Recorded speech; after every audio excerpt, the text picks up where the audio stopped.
आन बान शान या की जान का हो डान, आज एक धनुष की बाढ़ पे उतार दो।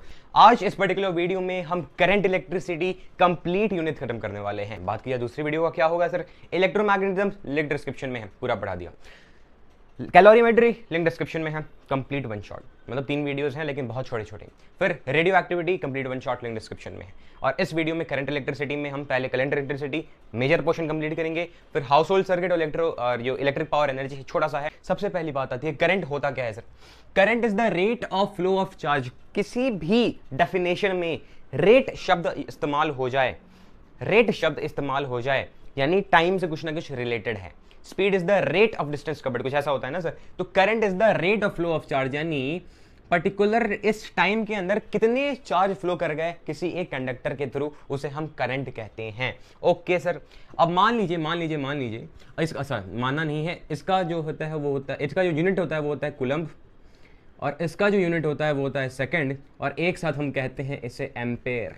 इसे हम कहते हैं एम्पेयर। एम्पेयर एक साइंटिस्ट का नाम है, उनको रेस्पेक्ट देने के लिए कहा है, उतना जरूरी बात नहीं है ये। बात आए कि पोटेंशियल डिफरेंस क्या होता है, तो उसकी बात हम बाद में करेंगे। पहले करंट को पूरा अच्छे से क्लियर किया जाए। मान लीजिए कंडक्टर है, मान लीजिए ऐसा कुछ कंडक्टर है, यहाँ पर 5 एम्पेयर है, तो यहाँ पर बताइए कितना एम्पेयर होगा, इस पॉइंट पे कितना करंट होगा, कम हो जाएगा? बोलिए नहीं सर, यहां पे भी 5 एम्पेयर ही रहेगा, और पतला कर दीजिए 5 एम्पेयर ही रहेगा। So current does not depend on the cross section area. घुमाने के लिए प्रश्न पूछ दिया जा सकता है। ओके, अब मान ली जाए कंडक्टर की बात, मान ली जाए सेमीकंडक्टर की बात, और मान ली जाए इंसुलेटर की बात। तीनों में डिफरेंस क्या है सर, छोटा सा बस डिस्कस करना चाहूंगा। कंडक्टर में large number of free electrons होते हैं, सेमीकंडक्टर में 2 प्रकार की चीजें होती हैं। 2 प्रकार की चीजें होती हैं, मतलब 2 प्रकार के सेमीकंडक्टर्स होते हैं। एक में large number of free electrons होंगे और एक में few number of free electrons होंगे। अब बात कीजिए किस में ज्यादा होंगे सर, एमसीक्यू बन सकता है आराम से, 2 मार्क्स का क्वेश्चन बन सकता है। इम्प्योर सेमीकंडक्टर जो होगा उसके अंदर large number of free electrons होंगे, और अगर जो प्योर होगा उसके अंदर ज्यादा फ्री इलेक्ट्रॉन्स नहीं होंगे। और इंसुलेटर में very few amount of free electrons होते हैं। यहां तक की बात हमने क्लियर कर ली। अच्छा, करंट स्केलर क्वांटिटी है या वेक्टर क्वांटिटी? मान लीजिए यहां से 3 एम्पेयर करंट आया, यहां से 4 एम्पेयर करंट आया, यहां से 1 एम्पेयर करंट आया, यहां पे क्या होगा सर बताओ, यहां पर क्या होगा सर? तो 3 1 4 8 एम्पेयर यहां पर बन जाएंगे सर। तो इससे क्या सिद्ध होता है कि करंट एक स्केलर क्वांटिटी है, यानी इसके पास कुछ एक मैग्नीट्यूड है और इसके पास कुछ एक डायरेक्शन है। वैसे आप बीटेक जब आप करेंगे तो आपको ये पता चलेगा करंट ना ही स्केलर है ना ही वेक्टर है, करंट टेंसर क्वांटिटी है। ठीक, तो थोड़ा अभी नहीं समझना है आपको, 12th तक की ये चीज याद नहीं रखनी है, बस यहाँ समझो current is a scalar quantity. गलती से भी टेंसर लिख दोगे मार्क्स कट जाएंगे। फिर बात है सर पोटेंशियल डिफरेंस क्या है, तो अभी बहुत डीप में हम नहीं जाएंगे। अगर 3-4 महीने पहले मिला होता ये टॉपिक तो जरूर बहुत ही डीप में जाते, फील के साथ पढ़ते। अभी एग्जाम परसों है, कल है, तो थोड़ा देख के चला जाए। तो पोटेंशियल डिफरेंस मान लीजिए पॉइंट ए है और पॉइंट बी है, और यहाँ पर एक यूनिट चार्ज है, यहाँ पर एक यूनिट चार्ज है। अब इस यूनिट चार्ज को ए से बी में ढकेलने के लिए, ए से बी पर ले जाने के लिए the amount of work done, the amount of work done क्या होगा सर? Potential difference. यानी पोटेंशियल डिफरेंस, अब मैंने VB माइनस VA क्यों लिखा, potential at B minus potential at A क्यों लिखा? अरे यार, मैं 10 से 20 गया तो कितना बढ़ा, 20 माइनस 10, यानी फाइनल माइनस इनिशियल ना, तो फाइनल माइनस इनिशियल यहां पे हो रहा है सर, यानी ये पोटेंशियल डिफरेंस है। Is work done in moving a charge from A to B। Simple. तो potential difference is the work done in moving a charge from a point to another point. Clear है बात? अच्छा, एक simple सी बात कर लें, simple से numerical देख ले। यहाँ मान लो +2 कूलम चार्ज है और यहाँ पर पोटेंशियल है 10 वोल्ट और यहाँ पोटेंशियल है 5 वोल्ट, तो बताओ वर्क डन कितना हुआ? और ना ये 15 वोल्ट मान लो, तो बताओ वर्क डन कितना हुआ? तो VB कितना है 15 माइनस VA कितना है 10, वर्क डन मुझे निकालना है, और चार्ज मुझे कितना दे दिया भाई बता दो, 2 कूलम। ओके, एक बात याद रखना, पोटेंशियल डिफरेंस का जो यूनिट होता है वो होता है वोल्ट, और potential difference is the work done upon charge, यानी वर्क का फॉर्म यूनिट जूल, और चार्ज होता है कूलम्ब, यही मत समझ लेना, चार्ज होता है कूलम्ब, यहाँ पे बताया था कूलम्ब। ठीक है सर, तो जूल अपॉन कूलम्ब होता है। ये कितना हुआ 5 जूल अपॉन कूलम्ब, ये कूलम्ब, और इनटू 2 कूलम्ब बराबर वर्क डन, तो टंग यानी 10 joule is equals to work done. Simple सा समझाने के लिए चीज। ओके, अब बात है कि पोटेंशियल एट अ पॉइंट क्या चीज होता है, तो मान लीजिए ये पॉइंट ए है और ये पॉइंट इंफिनिटी है, और इन्फिनिटी पे कोई एक चार्ज है, तो work done in bringing a charge from infinity to a point is called potential at a point. इसको समझा जाए, फील लिया जाए, थोड़ा सा फील लिया जाए, ठीक है, थोड़ा सा। अब देखिए यहां पर मान लीजिए ये है, छोड़ दिए, एक चीज याद रखो, अब पोटेंशियल डिफरेंस कैसे होगा, V A minus V at potential, V potential at infinity है ना, final minus initial is equals to work done in bringing a charge from infinity to a point A. यही होगा सर। अब physics में ये convention है कि potential at infinity zero होता है। क्यों होता है, क्या होता है, समझने का भी फेर मत करो, समझो कि फिजिक्स में एक कन्वेंशन है, हाथी को हाथी कहते हैं। अब मैं कुत्ता कहने लगूं तो मैं पागल हूंगा सर। तो जो कहा जाता है कन्वेंशन मान लिया गया है, तो मान लो ए को ए मान लिया गया, बी नहीं माना गया, तो कन्वेंशन उसे चीज कहते हैं। तो यानी वी ए माइनस जीरो क्या हो गया, work done in bringing from infinity to a point. This मतलब potential at a point is work done in bringing और point charge a unit charge from infinity to a point A. Clear है? अच्छा आगे बढ़ा जाए। एक भी topic miss नहीं होगा, वन शॉट सिर्फ नाम का है, ठीक है। हर एक टॉपिक को लेके चलने का मेरा जिम्मेदारी, इससे बाहर का कहीं आ जाए तो फिजिक्स के दिन ही मिलना मुझसे, ठीक है। मैं पूछूंगा कैसा पेपर गया आपका, ठीक है। तो ये मान लीजिए, अब थोड़ा सा ओहम्स लॉ की ओर बढ़ते हैं, ठीक है। ये मान लीजिए 50 वोल्ट है और ये मान लीजिए माइनस 50 वोल्ट है, ठीक। ये मान लीजिए 50 वोल्ट है और ये मान लीजिए माइनस 50 वोल्ट है। यहाँ पर इलेक्ट्रॉन रख दिया गया, यहाँ पर इलेक्ट्रॉन रख दिया गया। अब ये समझाने का पीछे का कारण है मैं, अब इलेक्ट्रॉन कहाँ जाएगा बताओ, इलेक्ट्रॉन कहाँ जाएगा, नेगेटिवली चार्ज्ड है, नेगेटिवली चार्ज्ड है तो इलेक्ट्रॉन कहाँ जाएगा, पॉजिटिव के पास। यानी जो चार्ज होता है ना सर, जो चार्ज होता है it flows from lower potential to higher potential. एक चीज मैं बता रहा हूं, गलती से भी नोट्स मत बनाना, परसों एग्जाम है, कल एग्जाम है और नोट्स में बैठ जाओगे, गलती ब्लंडर है, बस समझो जो बता रहा हूं। तो चार्ज जो है वो लोअर पोटेंशियल से हायर पोटेंशियल पे जाएगा, ओके। लेकिन करंट जो है ना सर, हायर पोटेंशियल से लोअर पोटेंशियल में जाएगा। यही तो बात है सर, कन्वेंशन क्यों है, क्या है, नहीं पूछ सकते, ये कन्वेंशन है। तो अपोजिट चार्ज के अपोजिट डायरेक्शन में एकदम करंट फ्लो करता है। जैसे कि ये कंडक्टर है और इस कंडक्टर में इलेक्ट्रॉन्स इधर फ्लो कर रहे हैं तो करंट इधर जाएगा। यानी इलेक्ट्रॉन कहाँ जा रहे हैं, चार्ज कहाँ जा रहे हैं, lower potential to higher potential, तो करंट कहाँ जाएगा, higher potential to lower potential. इसलिए आप देखते हो कि प्लस माइनस ऐसे से बैटरी होता है तो हरदम पॉजिटिव से निकलता है। क्यों? क्योंकि पॉजिटिव के पास हायर पोटेंशियल मान लिया गया होता है। क्लियर है बात? अच्छा मान लीजिए यहाँ पे और मिटाया जाए, अब ये मान लीजिए ये, ठीक, क्या मानेंगे इसे, बस मान लीजिए यहाँ पर 10 वोल्ट है और यहाँ पर 0 वोल्ट है, ठीक। इलेक्ट्रॉन करंट कहाँ फ्लो करेगा sir, higher potential to lower potential, higher potential to lower potential, okay. अब मान लीजिए यहाँ पर 100 वोल्ट हो गया और यहाँ पर 0 का 0 वोल्ट है। अब करंट तो यहाँ पे फ्लो करेगा higher potential to lower potential, लेकिन क्या ज़्यादा करंट फ्लो नहीं करेगा? अगर मान लीजिए ये मार्कर है, मैंने यहाँ से अपने सर के ऊपर गिराया, मुझे कुछ नहीं हुआ सर। अब मैं कुतुब मीनार के ऊपर चढ़ के मैंने किसी के दोस्त के ऊपर सिर पे गिरा दिया, छेद हो जाएगा। जितना ज़्यादा पोटेंशियल डिफरेंस बढ़ा ना सर, उतना ज़्यादा करंट का रेट ऑफ फ्लो बढ़ जाता है, उतना ज़्यादा चार्ज का रेट ऑफ फ्लो बढ़ जाता है, यानी करंट बढ़ जाता है। और यही चीज़ किसने कहा था, ओहम्स ने ये कहा था सर। क्या कहा था कि पोटेंशियल डिफरेंस और करंट का एक डायरेक्ट रिलेशन होता है। Potential difference is directly proportional to current, ठीक। Higher the potential difference higher the current, lower the potential difference lower the current. अब इस जब प्रोपोर्शनलिटी के साइन को हटाते हो तब आ जाता है एक आर कांस्टेंट। अब इस आर को हम कहते हैं रेजिस्टेंस, इस आर को हम कहते हैं रेजिस्टेंस। ये क्या नाम बोला है सर, रेजिस्टेंस। एक बड़ा ही बढ़िया एग्जांपल है, ये गली है मान लो, एक गली है मान लो, रेजिस्टेंस भी क्लियर हो जाएगा। एक गली है, ठीक। अब उस गली के अंदर काफी लोग हैं। अब मैंने क्या किया, बम फोड़ दिया गली के अंदर। अब लोग क्या करेंगे, भागेंगे।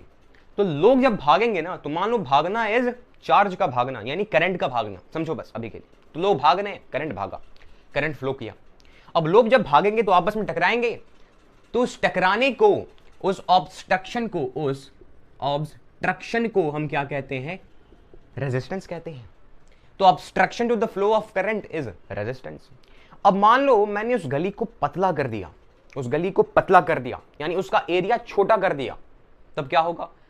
अब भाई इतने सारे लोग हैं, बम फोड़ दिया, भाग रहे हैं एक दूसरे के ऊपर, ज्यादा रेजिस्टेंस होगा, ज्यादा टकराएंगे, यानी रेजिस्टेंस और एरिया का इनवर्स रिलेशन हो गया। अब मान लो मैंने गली मोटा कर दिया, तो लोग इधर भी भाग सकते हैं उधर भी भाग सकते हैं, तो रेजिस्टेंस कम हो जाएगा, ज़्यादा नहीं टकराएंगे, तो इनवर्स रिलेशन है। अब मान लीजिए मैंने गली को लंबा कर दिया, उस गली का लेंथ बढ़ा दिया, तब भाई लोग जब इतना, अगर छोटा सा गली है तो लोग भाग के निकल सकते थे, अब लंबा गली हो गया तो और ज़्यादा टकराना होगा, यानी फिर से रेजिस्टेंस और लेंथ का इनवर्स रिलेशन हो गया। अब जब इन दोनों को इक्वेट करते हैं तो एक फिर से कांस्टेंट आता है रो एल बाई ए, बड़ा इंपॉर्टेंट है सर, बहुत इंपॉर्टेंट है, ऐसे मजाक में नहीं लिखता मैं कुछ, R equals to rho L by A, and this is called resistivity, this is called resistivity. अब ये क्या नया बला है, समझेंगे सर, अरे क्यों चिंता करते हो। रेजिस्टिविटी क्या होता है सर, रेजिस्टिविटी, जी जी जी जी रेजिस्टिविटी तो कुछ नहीं है, resistivity is the resistance of 1 metre long wire having an area of 1 metre square, मतलब यूनिट लेंथ और यूनिट क्रॉस सेक्शन एरिया के रेजिस्टेंस को हम क्या कहते हैं, रेजिस्टिविटी कहते हैं। बस डेफिनेशन आ सकता है, तो बेसिकली यही लिख देना कि 1 मीटर लॉन्ग वायर जिसका एरिया 1 मीटर स्क्वायर है, उसके रेजिस्टेंस को हम क्या कहते हैं, रेजिस्टिविटी कहते हैं। अब रेजिस्टेंस जो है वो डिपेंड कर रहा है तुम्हारे लेंथ और एरिया पे, लेकिन रेजिस्टिविटी किसी चीज पे ही डिपेंड नहीं करती सर, रेजिस्टिविटी किसी चीज पे डिपेंड नहीं करती। अब यूनिट की बात करें, यूनिट सबसे आसान चीज है, लोगों को बताने की यूनिट में इतना कंफ्यूजन होता है। रेजिस्टेंस का यूनिट तो ओम है, क्यों, क्योंकि ओम ने इन्हें बनाया है सर, ओम ने इन्हें बनाया है। अब रेजिस्टिविटी का यूनिट कैसे निकालें, तो आर इक्वल्स टू क्या है सर, ओम इक्वल्स टू ये, अब लेंथ को मान लो मीटर और ये metre square sir, area curved surface area पढ़ा है ना, मीटर स्क्वायर होता है, उससे समझो। अच्छा तो ये और ये कट गया सर, समझो अभी, तो ये कितना हो गया सर, रो कितना हो गया सर, ओम मीटर हो गया, तो ये उसका यूनिट है। और थोड़ा सा रेजिस्टेंस की बात करते हैं, जल्दी रेजिस्टिविटी पे आ गए, अब रेजिस्टेंस की थोड़ा बात करिए जाए। ओहम ने एक वी ग्राफ भी दे दिया, क्या दे दिया, वी ग्राफ भी दे दिया, यानी पोटेंशियल डिफरेंस और करंट, इन दोनों के बीच में जो स्लोप है दैट इज कॉल्ड रेजिस्टेंस। एक प्रीवियस ईयर का सवाल है, कुछ इस तरीके से दिया हुआ है क्वेश्चन, ठीक है, कुछ इस तरीके से। तो इसमें बोला है कि कौन सा सीरीज है, कौन सा पैरेलल कॉम्बिनेशन है, बताओ। हम उस पर आएंगे, सीरीज पैरेलल कॉम्बिनेशन के न्यूमेरिकल्स भर के आएंगे, थोड़े से मतलब इंपॉर्टेंट न्यूमेरिकल्स हैं, लेकिन इसमें बताओ कौन सा सीरीज कौन सा पैरेलल। तो अगर पढ़ा होगा पहले से तो एक चीज पता होगी कि ये जो है पैरेलल है, ये कहीं आपको पढ़ाया नहीं गया सर, बस ये इसलिए बता रहा हूँ पैरेलल है क्योंकि रेजिस्टेंस होता है इक्विवेलेंट, तो R equivalent for the parallel combination is always less than the least one, मतलब लीस्ट रेजिस्टेंस जो है उसमें से भी का कम आपका इक्विवेलेंट आता है, इसीलिए ये जो है आपका आर इक्विवेलेंट है। समझेंगे, बाद में समझेंगे, अच्छे से समझेंगे। ओके, एक और चीज जैसे कि ये मैंने बताया कि potential difference is equals to I R, तो आर इक्वल्स टू क्या मैं ऐसे लिखूं, लिखने में तो कोई गलती नहीं है सर, लेकिन मिसकॉन्सेप्शन लोगों के दिमाग में ये है कि सर करंट बढ़ाओगे तो रेजिस्टेंस घट जाएगा, ऐसा कुछ एकदम नहीं। Resistance depends on the material of the body and the length of the wire and the area of cross section and the temperature, अभी हम बात करेंगे उसकी। क्वेश्चन आया 2017 में सर, स्पेसिमेन में आया था, रेजिस्टेंस कौन कौन से फैक्टर्स पर डिपेंड करता है, तो पहले ही मैंने बता दिया sir, length of the wire, area of the cross section, relation बता देना कि डायरेक्टली प्रोपोर्शनल, इनवर्सली प्रोपोर्शनल कैसे है। अरे पिछले बार मैंने वीडियो में अभी मैंने ऐसे बता दिया ना, ये गलत है सर, ये है ये मैंने समझाया आपको सही था, लिख गलती दिया, ठीक है, वेरी सॉरी। रेजिस्टेंस और लेंथ का हरदम डायरेक्ट रिलेशन होता है, ठीक है। अब इस वीडियो को मैं कट नहीं कर रहा क्योंकि एडिट में समय नहीं लेना, जैसे समझ गए, ओके। तो करंट ज्यादा हुआ, रेजिस्टेंस कम हुआ, ऐसा कुछ रिलेशन नहीं है सर। रेजिस्टेंस डिपेंड करेगा मटेरियल पे और डिपेंड करेगा लेंथ पे, लेंथ बढ़ाओ रेजिस्टेंस बढ़ जाएगा, एरिया बढ़ाओ रेजिस्टेंस घट जाएगा, बस यही 3 चीजें याद रखना। और कुछ है क्या सर, एक भी टॉपिक मिस नहीं होना चाहिए। अब रेजिस्टेंस और रेजिस्टिविटी का कुछ फैक्टर और देख लेते हैं, इसी ग्राफ को लिया जाए, बार बार ग्राफ क्यों लेना। ये मान लो रेजिस्टेंस है और ये मान लो टेम्परेचर है, तो वो टेम्परेचर पे कैसे डिपेंड करता है, रेजिस्टिविटी कह लो, रेजिस्टेंस कह दो, कंडक्टर के लिए, किसके लिए, कंडक्टर के लिए। तो कंडक्टर के लिए जैसे जैसे टेम्परेचर बढ़ाओगे रेजिस्टिविटी बढ़ता जाएगा। अब वहीं बात कर ली सेमीकंडक्टर की, बात कर लेते हैं, किसकी बात करें, सेमीकंडक्टर की। तो सेमीकंडक्टर का ये क्वेश्चन जो है 2018 में आया है 1 मार्क्स का, काफी लड़कों ने गलत किया है कि what will happen if the temperature is increased to the this resistance और रेजिस्टिविटी, तो what will happen to the resistivity if the temperature is increased of a semiconductor. तो ग्राफ कुछ ऐसा होता है सर, जैसे जैसे आप टेम्परेचर बढ़ाओगे रेजिस्टिविटी घटता जाएगा। और कुछ ऐसे अलॉयज होते हैं जिनके लिए वो कांस्टेंट रहता है, तो अगर क्वेश्चन पूछेगा तो ग्राफ भी बना देना साइड में, मज़ा आ जाएगा एग्जाम में। ठीक, आगे बढ़ा जाए। अब क्या चीज़ रह गया सर? हर एक पॉइंट लिख के आया हूँ, एक भी चीज़ नहीं मिस होना चाहिए। अब कुछ, हाँ, एक इंपॉर्टेंट क्वेश्चन है, वैल्यूज़ कहाँ है सर? कहाँ है? ये गलत बात है, क्वेश्चन में वैल्यू दिया नहीं, क्वेश्चन दे दिया। हाँ देखिए, एक वायर है जिसका रेजिस्टेंस है 9 ओहम। ठीक, बहुत बढ़िया। उसका कुछ लेंथ है, उसका कुछ एरिया है, नहीं बताया हमें, ऐसे मैंने बता दिया कि लेंथ तो होगा, एरिया कुछ होगा। उस वायर को क्या किया गया, कुछ ऐसा वायर था, उस वायर को क्या किया गया, उसको डबल कर दिया गया। Is double on itself. A wire having a resistance of 9 ohm is doubled on itself. सबने गलत कर दिया, क्वेश्चन 2017 का सवाल था, समझे? तो नया रेजिस्टेंस बताओ, आर डैश बताओ। कितना खतरनाक सवाल है यार, लेकिन वास्तव में बड़ा ही आसान सवाल है, समझने का फेर है। किसी एक वायर को डबल कर दिया गया, यानी इस तरीके से मोड़ दिया गया, एक के ऊपर इस तरीके से मोड़ दिया गया। इसका मतलब यही है सर, यानी लेंथ जो है वो हाफ हो गया। डबल, अगर ट्रिपल कहते तो L/3 लिख देते, ऐसे और एक बार मोड़ देते। और एरिया जो है सर, क्या वो बढ़ नहीं गया 2 गुना? एरिया इतना पतला था, मोटा हो गया सर 2 गुना, अगर डबल किया गया। अगर वहीं खींच दिया गया होता, क्वेश्चन आ सकता है सर, खींच दिया तो क्या हो गया, मतलब मान लो स्ट्रेच टू डबल, मतलब डबली खींच दिया गया उसे, तो लेंथ जो होगा तुम्हारा 12 हो जाएगा, और एरिया जो है A/2 हो जाएगा। क्योंकि एरिया, अगर किसी चीज को, यार सिंपल सी बात है, किसी तार को तुम लेके खींच दोगे, किसी चीज को ऐसा इलास्टिक चीज जो है खींच दोगे तो पतला हो जाता है सर, एरिया कम हो जाता है, लेंथ बड़े बढ़ जाता है। तो वही चीज, सेम रिलेशन इस्तेमाल किया है हमने, होपफुली आपको समझ में आया होगा। तो नया आर डैश कैसे निकाले, तो ये बात याद होगी, याद करो वो जमाना।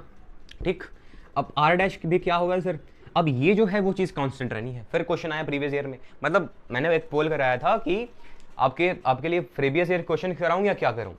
आपने कहा कि दोनों कराओ, आपने कहा, किसी ने ज़्यादा, सबने कहा कि चैप्टर एक्सप्लेनेशन कराओ तो चैप्टर एक्सप्लेनेशन कराऊं, लेकिन उसके साथ प्रीवियस ईयर वालों ने भी कोई कहा है, तो सारे प्रीवियस ईयर के इंपॉर्टेंट टॉपिक्स यहाँ पे हैं सर, और कॉन्सेप्ट पढ़ लिया तो सारे प्रीवियस ईयर हो जाएंगे। ठीक, ओके, अब यहाँ की बात करते हैं।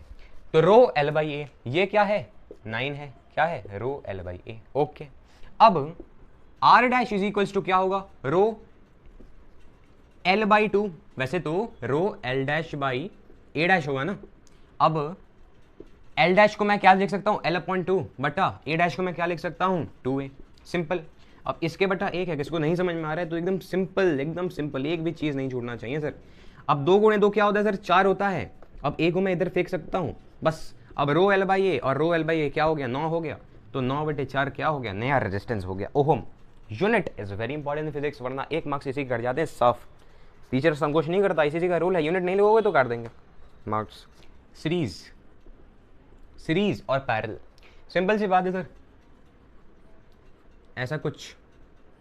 ऐसा कुछ ये मान लीजिए R1 है, ये मान लीजिए R2 है, मान लीजिए पॉइंट B। ठीक, तो सीरीज में एक चीज याद रखना है, हरदम की करंट इज सेम, और हरदम याद रखना है कि पोटेंशियल डिफरेंस इज डिफरेंट। कैसे डिफरेंट सर, तो बताने का तो समय नहीं है, फिर भी बता देता हूँ कि यहाँ से आई करंट अगर फ्लो करेगा तो यहाँ भी आई करंट ही जाएगा और यहाँ भी आई करंट जाएगा। क्यों? क्योंकि ये सीरीज में करंट इज सेम। ठीक, अब यहाँ पर अगर मैं इसका पोटेंशियल डिफरेंस निकालूं तो potential difference is equals to I into R, तो आई इंटू R1। और इसका अगर मैं पोटेंशियल डिफरेंस निकालूं तो V2 क्या हो जाएगा, IR2, यानी अलग तो हो ही गए सर। यानी पोटेंशियल डिफरेंस हरदम डिस्ट्रीब्यूट होता है। और अगर मुझे R इक्विवेलेंट निकालना है, कई सवाल आता है सर R इक्विवेलेंट क्यों निकाले, Y। ठीक है, Y बड़ा सवाल है सर, बढ़िया सवाल है।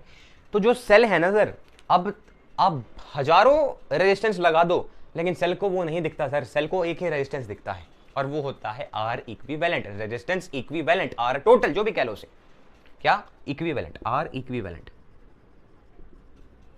ठीक, वही दिखता है। और वो कैसे निकाले, तो R1 प्लस R2। अब ड्र मतलब क्या हुआ सर, दो ही थोड़े होंगे, हजारों हो सकते हैं। एक खुशखबरी ये है कि 3 रेजिस्टेंस के ही कहा गया है काउंसिल द्वारा कि आपको क्वेश्चन आएंगे, लेकिन ICSE इज अनएक्सपेक्टेड अभी तक तो, लेकिन अनएक्सपेक्टेड नहीं है। अब कैसी बात की जाए, यहां तक तो क्लियर है। पैरेलल में क्या होता है, पैरेलल में क्या होता है, कुछ इस प्रकार का कॉम्बिनेशन होता है। जेन्युइन एग्जांपल, R1 और R2, ये मान लीजिए पॉइंट A है, ये मान लीजिए पॉइंट B है। मतलब करंट अगर I निकला तो करंट यहाँ पे I1 और I2 निकल जाएगा। अरे यार सिंपल सी बात है, सामने 2 रास्ते हैं, मेरे पास 4 दोस्त हैं। अब कहीं सोने की तलाश है, सोने का तलाश है। अब कोई इधर जाएगा कोई इधर जाएगा, सब एक जगह थोड़ी आएंगे, भरोसा थोड़ी है। तो करंट हरदम बढ़ जाएगा। अब करंट बढ़ जाएगा तो एक खास बात है पैरेलल कॉम्बिनेशन का, जस्ट उसका उल्टा हो जाता है, पोटेंशियल डिफरेंस यहाँ पे सेम हो जाता है, पोटेंशियल डिफरेंस यहाँ पे सेम हो जाता है और करंट जो है वो इवनली डिस्ट्रीब्यूट हो जाता है, डिफरेंट होता है, ठीक, डिफरेंट होता है। यहाँ तक क्लियर है। और इसका आर इक्विवेलेंट हरदम 1/RE upon 1 is equals to 1/R1 plus 1/R2 dash dash dash. Clear? ये चीज़ें आपको पता होनी चाहिए, नहीं पता तो जान जाओ।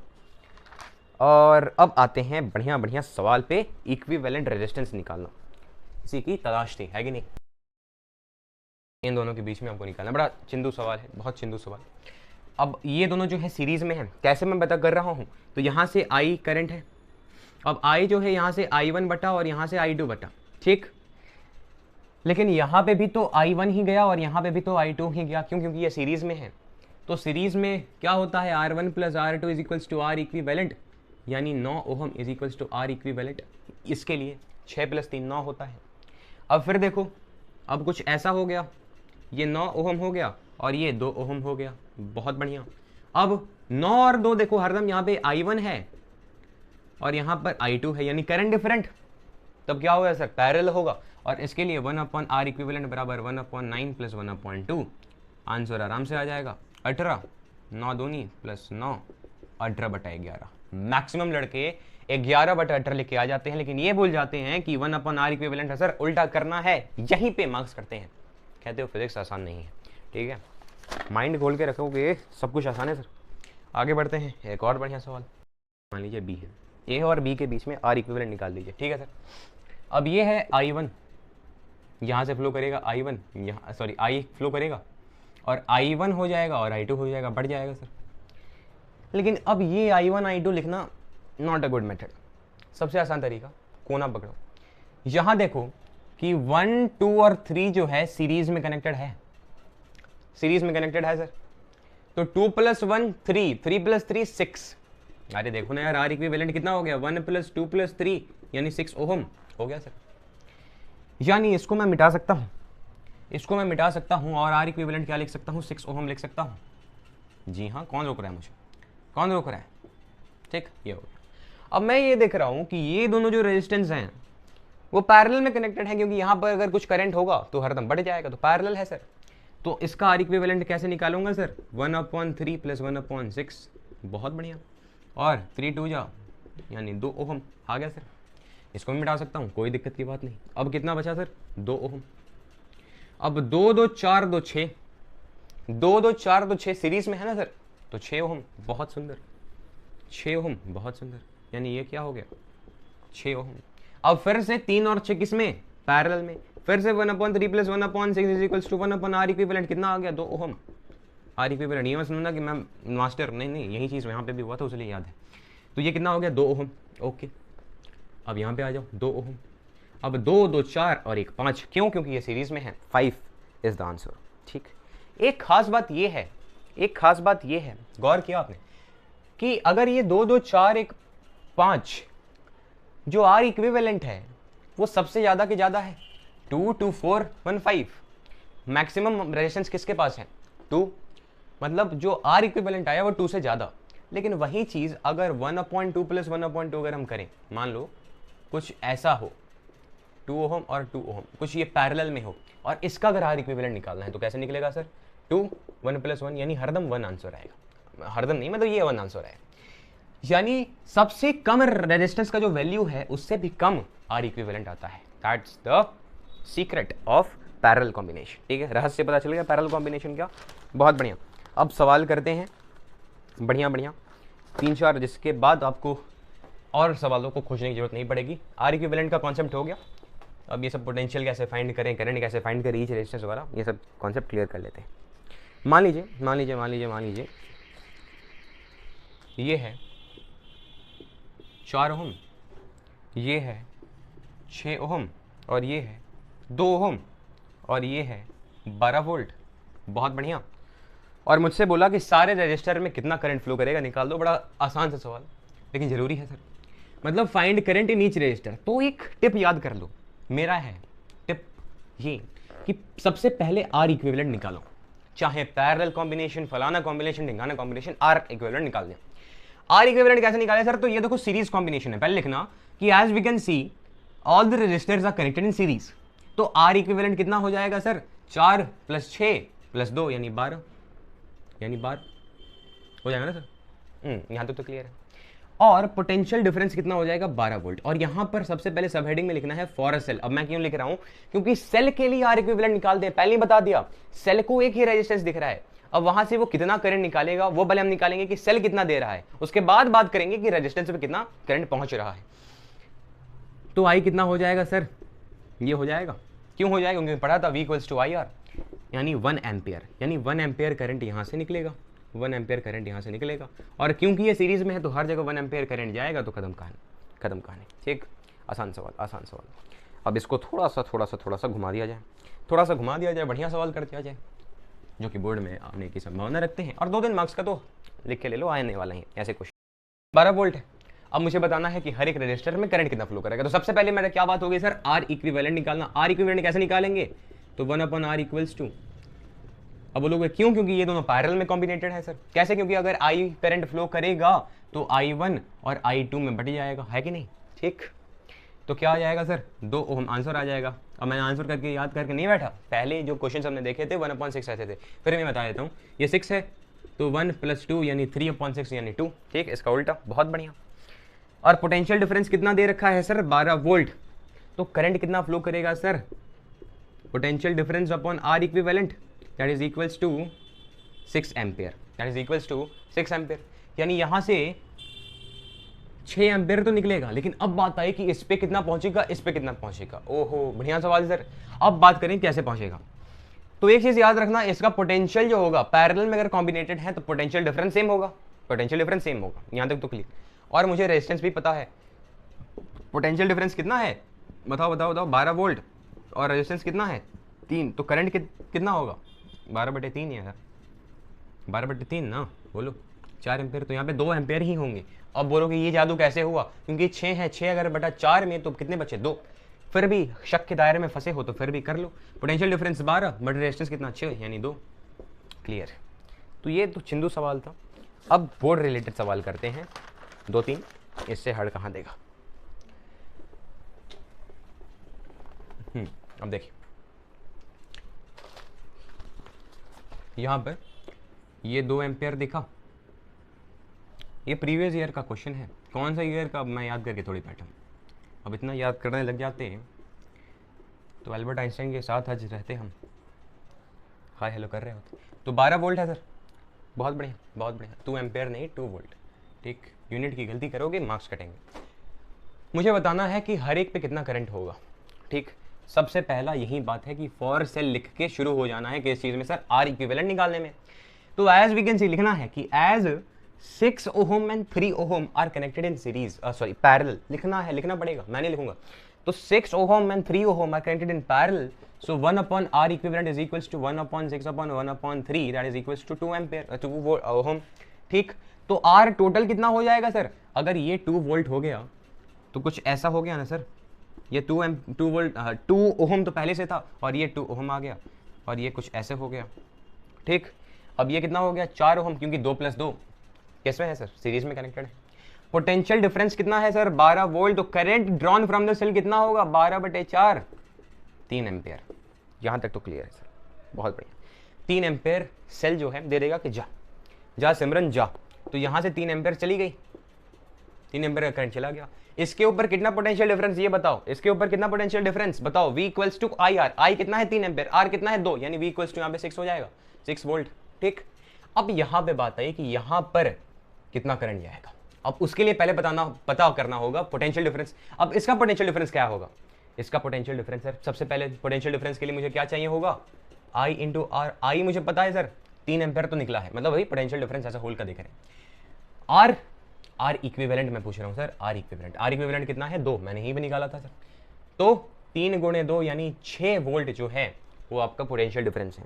एक और कॉमन सेंस की चीज ये है कि अगर यहाँ पे 6 वोल्ट यूज हो गया तो यहाँ पर तो 6 वोल्ट ही होगा, क्योंकि 12 वोल्ट तो टोटल है। कॉमन सेंस वैसे नहीं लगा, समझो, क्लियर। तो यहाँ पर कितना करंट जाएगा इस रजिस्टर में? तो V कितना है? 6/6 यानी 1 एम्पियर। नहीं समझ में आया? I = क्या होगा? V/R, तो डेल्टा वी कितना है, पोटेंशियल डिफरेंस कितना है 6 वोल्ट और रेजिस्टेंस कितना है 6। क्लियर।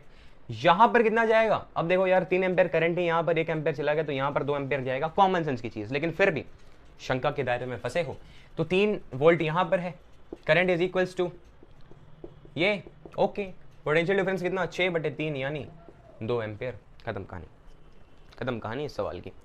तो बस एक ही टिप इस प्रकार के क्वेश्चन के लिए, सबसे पहले आर इक्विवेलेंट निकालो, सबके लिए आर इक्विवेलेंट एक बार निकाल लिया, उसके बाद करंट निकालो for the cell, current for the cell निकाल के उसके बाद आप सब में कर दो, खत्म कहानी। एक थरा जा एक थरा नहीं। क्या सवाल पूछ रहे थे लोग, वैसे आसानी है इससे, 10 में क्या पेश। अब बताना है हर एक पे कितना करंट होगा। ठीक, बढ़िया। सबसे पहला रामबण यही है सर, सबसे पहले आर इक्विवेलेंट निकालो, गांठ बांध लो। सबसे पहले क्या निकालना है, आर इक्विवेलेंट। अब आर इक्विवेलेंट लिखना है कि since 6 ohm 2 ohm and 3 ohm are connected in parallel, so R equivalent is equals to, तो 1/r इक्विवेलेंट कितना हो जाएगा 1/6, 1/2, 1/3। वाह वाह। अब देखो ओके 6 होगा ना सर, अब निकाल लो। अब 3 दूनी और 2 और 1, 3 दूनी 6, जी हाँ 6 होगा। ठीक, तो 1 + 3 + 2 यानी 1 ओहम। ठीक, 1 ओहम आर इक्विवेलेंट इसके लिए निकला। अब आर टोटल कितना निकलेगा सर, बताओ आर टोटल। अब ये टोटल तो 1 एम्पेयर हो गया, अब यहाँ पर 1 एम्पेयर प्लस ये 1 एम्पेयर प्लस यहाँ पर 4, यहाँ पर 4, 1 + 1 + 4 बराबर 6 ohm is the R equivalent. 6 ohm is the R equivalent. और पोटेंशियल डिफरेंस मुझे कितना पता है सर, 12 वोल्ट। तो current drawn from the cell potential difference बटा R that is equals to 12/6 that is equals to 2 ampere. मतलब 2 ampere यहाँ से निकलेगा, तो यहाँ पे कितना होगा 2 एम्पेयर, इस रेजिस्टेंस पे 2 एम्पेयर और इस रेजिस्टेंस पे 2 एम्पेयर। अगर पूछेगा कि potential different at each circuit बताओ, at each what we call resistance बताओ, तो यहाँ पर पोटेंशियल डिफरेंस कैसे निकालोगे, V = IR। आई कितना है 2 एम्पेयर, R कितना है 4 ओहम, तो 8 आ जाएगा 8 वोल्ट, और यहाँ पर 2 ओहम 2 × 1 ओके 2 वोल्ट सॉरी। इसकी बात करें, अब हर एक में मुझे क्या बताना है सर, करंट बताना है, कितना करंट इसमें फ्लो करेगा। कैसे निकालूंगा सर, आसान है, देखिए बहुत आसान है। वही बात पोटेंशियल डिफरेंस सबसे पहले पता होना चाहिए। पोटेंशियल डिफरेंस मुझे पता है क्या 1 ओहम, पहले निकाला था ना इसका 1 ओहम। पोटेंशियल डिफरेंस नहीं सॉरी, आर इक्विवेलेंट पता होना चाहिए, क्या हो गया 1 ओहम। अब पोटेंशियल डिफरेंस कितना है बताओ, अब यही तो निकालना है। करंट कितना 2 ampere into 1 that is equals to 2 volt. कुछ ऐसा है क्या, ऐसा है क्या, जी हाँ 2 वोल्ट। तो इस पे करंट कितना जाएगा बताओ, current equals to del V/R। del V कितना है 2, R कितना है 6, 1/3 एम्पेयर, 1/3 एम्पेयर इसके ऊपर। अब इस पे बताओ 2/2 यानी 1 एम्पेयर। अरे चेंज इन यही होगा ना, 2/2 यानी 1 एम्पेयर, यानी यहाँ से 1 एम्पेयर फ्लो कर गया, यहाँ से 1/3 फ्लो कर गया, तो यहाँ पर कितना होगा 2/3 हो जाएगा। खत्म कहानी, खत्म कहानी। एक बात याद रखना, एम्पेयर जो करंट निकाल रहे हो ना, बेटर ये रहेगा कि पॉइंट में कर दो, मतलब 1/3 आ गया तो इसे इस तरीके से कर दो, बेटर रहेगा, माई एडवाइस। जी हाँ 0.3 तो ऐसे कर दो, ठीक, बहुत बढ़िया। सेल में हम शॉपकीपर के पास हम जाते हैं और कहते हैं भैया 1.5 वोल्ट की बैटरी दे दो, टीवी नहीं चल रही। अब वो हमें 1.5 वोल्ट की तो दे देता है, लेकिन वो झूठ बोलता है सर, वो झूठ बोलता है, 1.5 वोल्ट की नहीं देता सर।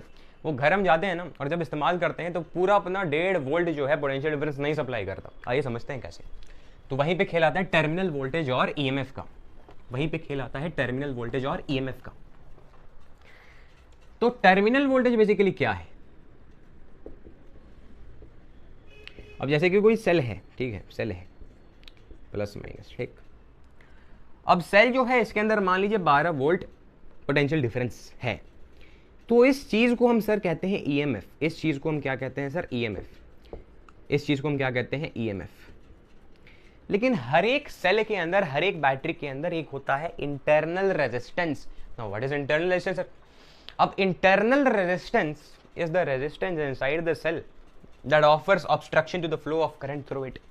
मतलब सेल बैटरी के अंदर में ही एक इंटरनल रेजिस्टेंस लगा होता है, जहां से बैटरी से अगर केमिकल रिएक्शंस जो होते हैं वहां से जब करंट निकला तो वहीं पे उसे रोकेगा, 2-3 झाप मारेगा तब निकालेगा, ठीक, ओके। अब ये मेरा बाहरी का रेजिस्टेंस है, मान लीजिए बल्ब वगैरह जो भी है। अब मुझे बताना है, पता करना है कि इस पे कितना पोटेंशियल लगा, किस पे इसने कितना, मतलब इस पे सप्लाई कितना हुआ पोटेंशियल डिफरेंस, कैसे निकालूंगा सर? तो फिर वही बात, सबसे पहले आर इक्विवेलेंट निकालना है, कितना आ जाएगा 6 volt, 5 + 1 6 volt, okay. Potential difference कितना 12 वोल्ट, करंट कितना सर 2 एम्पेयर, 2 एम्पेयर 12/6 2 एम्पेयर, जी हाँ। यानी यहाँ से 2 एम्पेयर निकला, यहाँ से 2 एम्पेयर गया, यहाँ से 2 एम्पेयर गया, लेकिन मैंने देखा कि इसके ऊपर पोटेंशियल डिफरेंस कितना हुआ sir? Potential difference is equals to I R. I कितना है? 2 × 5 यानी 10 volt. Oh my god, EMF is this and this is the terminal voltage. Now where is 2 volt gone sir? हवा में उड़ गया क्या? अरे नहीं, इंटरनल रेजिस्टेंस। यहां पर पोटेंशियल डिफरेंस क्या होगा? आई आर यानी 2 वोल्ट। This is called potential drop in a cell. This is called potential drop in, यानी सेल खुद ही जो करंट निकालता है उसे खा जाता है। पहले पेट पूजा फिर काम दूजा सर, ये सत्य है। तो पहले पेट पूजा कर लेगा फिर काम दूजा हो जाएगा ना। What is terminal voltage? अब आपको समझना थोड़ी है। एक बच्चे ने नहीं, 5 बच्चों ने कमेंट किया था। अब समझा देते हो लेकिन लिखवाते नहीं हो। फिर भी चलिए सुनिए, तो टर्मिनल वोल्टेज क्या है? तो terminal voltage is the voltage, or sorry, terminal voltage is the potential difference across the terminals of the cell. Terminal voltage is the potential difference across the terminals of the cell when current flows through it. ठीक है, when current flows through it. Current अगर निकलेगा तब resistance, internal resistance जो है वो potential कुछ खा जाएगा और फिर एक्सटर्नल रेजिस्टेंस को सप्लाई होगा। लेकिन जब करंट फ्लो ही नहीं होगा, जब करंट फ्लो ही नहीं होगा तब एक्सटर्नल रेजिस्टेंस को कुछ नहीं पहुंचेगा सर। यानी टर्मिनल वोल्टेज बराबर हो जाएगा EMF के। EMF क्या है? तो total potential store in the cell when current does not flows through it. एक फॉर्मूला है टर्मिनल वोल्टेज का, EMF माइनस IR। अब IR क्या है सर? तो इंटरनल रेजिस्टेंस है sir. V equals to IR। R छोटा क्यों? क्योंकि ये स्मॉल रेजिस्टेंस है। और EMF कितना है सर? 12 माइनस इसमें पोटेंशियल ड्रॉप्स कितना होगा? 2, यानी 10 वोल्ट सप्लाई होगा। किसे सर? इसको 10 वोल्ट सप्लाई होगा। यहाँ तक तो क्लियर है, 10 वोल्ट इसे सप्लाई होगा। ठीक, ये टर्मिनल वोल्टेज होगा। तो टर्मिनल वोल्टेज क्या है सर? तो terminal voltage is the potential difference across the cell, across the terminals of the cell when current flows through it. यानी क्लोज सर्किट के अंदर करंट फ्लो कर गया तो टर्मिनल वोल्टेज आ जाएगा सर। टर्मिनल वोल्टेज क्या होगा? EMF माइनस इंटरनल रेजिस्टेंस के जितना खा जाएगा। वैसे ये निकालने की जरूरत नहीं है, ऐसे भी आराम से निकल सकता है। मतलब ये थोड़ा सा ट्रस्ट वर्दी हो जाता है, इस पर ट्रस्ट नहीं होता कि माइनस करके कैसे आ गया, है कि नहीं? ठीक, तो यहाँ पर हमने कंप्लीट किया और मेरे अंदर काफ़ी एनर्जी नहीं बची है, उसीलिए जय हिंद। अब में से सभी ने डिमांड किया था करंट इलेक्ट्रिसिटी पे बनाने की। दूसरे मैंने करंट इलेक्ट्रिसिटी के जो मेजर पोर्शन है सर, जिसमें बहुत ज़्यादा कन्फ्यूजन होता है, उसे मैंने कंप्लीट करा दिया। अब उसके बाद आपका काम रहेगा हाउसहोल्ड सर्किट पढ़ना, आसान चैप्टर है। साउंड चैप्टर आसान चैप्टर है। इलेक्ट्रोमैग्नेटिज्म मैंने बना दिया है। रेडियो एक्टिविटी मैंने बना दिया है। कैलोरीमेट्री बना दिया है। साउंड और ये जो हाउसहोल्ड सर्किट है बहुत आसान चैप्टर है। कृपया करके इसे खुद से पढ़ें और ना पढ़ा जाए तो जरूर बोलिएगा। तब तक के लिए all the best for physics exams. और बायोलॉजी के लिए वीडियोस आएंगे, केमिस्ट्री के लिए वीडियोस आने चाहिए। ठीक है, ऑल द बेस्ट। ठीक है।